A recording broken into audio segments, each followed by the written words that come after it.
Hello guys! Ang niluto ko nga pala kay Lolo is Yumi Air Dried Miswa. So ayan po siya per pack.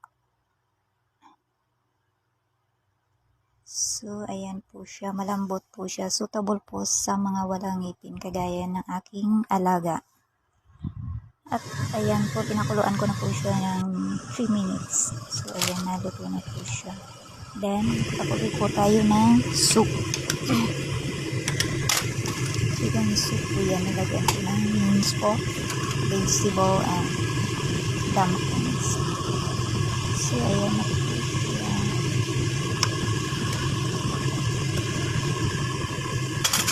At ayan na ang aking ginawang lunch ng aking alaga. So, ayan,